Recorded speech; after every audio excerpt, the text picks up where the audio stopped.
So hello guys, मैं मोहित आप सभी का स्वागत करता हूं अपने चैनल में। और आज हम इस वीडियो में देखने वाले हैं कि किसी लिंक लिस्ट को कैसे क्रिएट करते हैं। ठीक है, तो उससे पहले आपको ये समझना पड़ेगा कि लिंक लिस्ट होता क्या है। तो लिंक लिस्ट होता है एक नोड का लिस्ट होता है वो, ठीक है, उसमें नोड्स होते हैं, नोड्स का लिस्ट होता है। तो इसका कहने का क्या मतलब है कि एक नोड जो होता है उसके अंदर एक डाटा का पार्ट होता है और एक लिंकिंग पार्ट होता है। मतलब उसमें एक डाटा भी होगा, जैसे एक आम लिस्ट में एक डाटा होता है, और वैसे ही उसमें एक नेक्स्ट या लिंक होगा नेक्स्ट डाटा का। ठीक है, तो वो एक पॉइंटर से ही हम कर सकते हैं। तो अब यहाँ पर हम समझते हैं कि मैंने एक क्लास नोड बनाया और यहाँ पे मैंने एक डाटा बनाया जो कि हमारा इंटीजर टाइप होगा। ऐसा मैं मान के चल रहा हूँ कि मैं इंटीजर टाइप के लिए बना रहा हूँ। और नेक्स्ट पॉइंटर बनाया जो नोड को ही पॉइंट करेगा, और अभी ये नल है। ठीक है, और यहाँ पे मैंने कंस्ट्रक्टर ओवरलोड किया है ताकि मैं आसानी से डाटा पास कर सकूँ नोड में, मेरे को हर बार लिखना ना पड़े, तो मैं क्रिएशन के टाइम पे डाटा पास कर दूँ। ठीक है, तो ये तो एक नोड हो गया। आप देखते हैं कि एक नोड के ब्लूप्रिंट से हम पूरा लिंक लिस्ट कैसे बनाएंगे। और मैंने जो कोड बनाया है वो एक यूजर इनपुट है, मतलब उसमें हम लिंक लिस्ट के सभी डाटा को यूजर से इनपुट कराएंगे बिना यूजर से साइज लिए। मतलब जब तक यूजर का मन होगा वो इनपुट करेगा डाटा। ठीक है, तो देखते हैं कैसे काम कर रहा है ये कोड। तो नोड एक हेड पॉइंटर भी बनाया मैंने जो नोड को पॉइंट करेगा, पर अभी वो नल है क्योंकि अभी हमारे पास कोई डाटा नहीं है। मतलब फर्स्ट डाटा जो होता है लिंक लिस्ट का वो हमारा हेड पॉइंट करता है। ठीक है, हेड पॉइंटर जो है वो हमारे लिंक लिस्ट के फर्स्ट नोड को पॉइंट करने वाला है। और ये जो टेम्प और करंट पॉइंटर्स बनाए हैं मैंने, ये तो मैंने अपने यूज के लिए बनाए हैं। ठीक है, तो देखते हैं। मैंने यूजर को कंसोल में आउटपुट दिया एंटर द डाटा, और यहाँ पे मैंने लिखा है -11 टू एंड। मतलब कि if user inputs -11 then our code should stop taking user input, then we have to create the link list. Okay, तो अब हम देखेंगे यहाँ पे हमने यूजर इनपुट लिया और हमने एक कंडीशन लगा दी कि अगर ये वैल्यू ना हो तभी हमें ये काम करना है। ठीक है, तो कहीं भी अगर ए में ये वैल्यू आई तो हमारा यूजर इनपुट बंद हो जाएगा।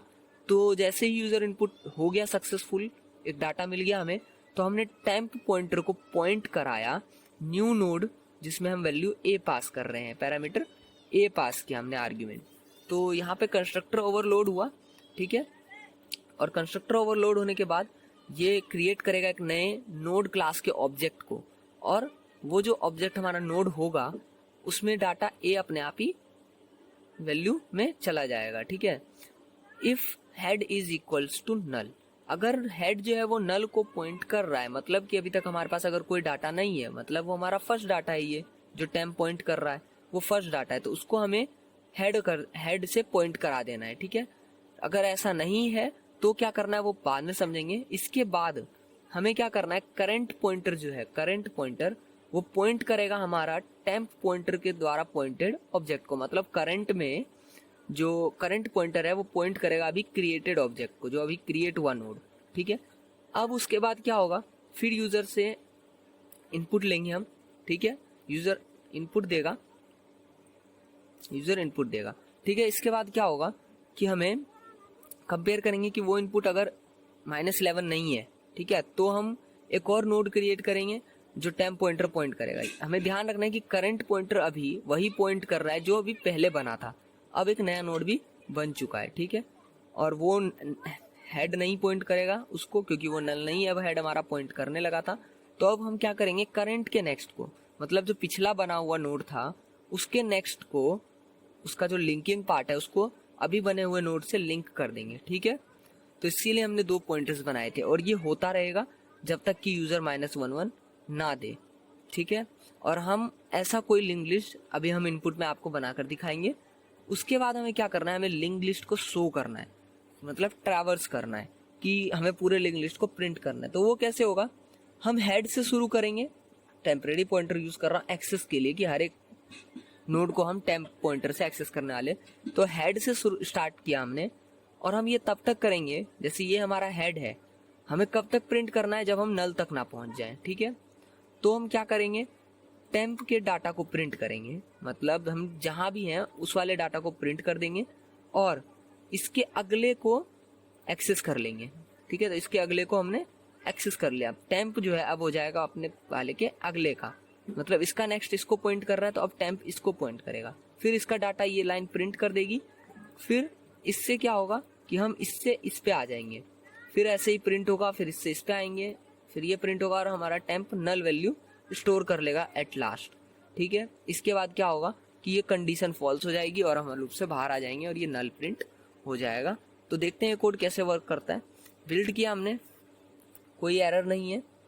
ठीक है, अब इसको हम रन करेंगे तो एंटर द डाटा 40, 50, 60, 70, -11, बस इतना ही मैं डालना चाहता हूँ। तो देखो यहाँ पर 40, ये देख सकते हो 40, 50, 60, 70 और एट लास्ट नल प्रिंट हो गया था। मतलब हमने सक्सेसफुली एक लिंक लिस्ट क्रिएट कर ली और उसको ट्रैवर्स भी कर लिया हमने। ठीक है, तो आज के कोड में इतना ही था। अब हम नेक्स्ट कोड में देखेंगे कि एक बने हुए लिंक लिस्ट को डिलीट कैसे करते हैं। पूरे लिंक लिस्ट को, एक किसी एक खास नोड को नहीं, हमें पूरे लिंक लिस्ट को डिलीट करना है। ठीक है, हमने पूरा लिंक लिस्ट बनाया, अब उसको डिलीट करना सीखेंगे नेक्स्ट वीडियो में, और उस वीडियो का लिंक डिस्क्रिप्शन में होगा, आप उसे जरूर देखें। थैंक यू और सब्सक्राइब करना ना भूलें। थैंक्स।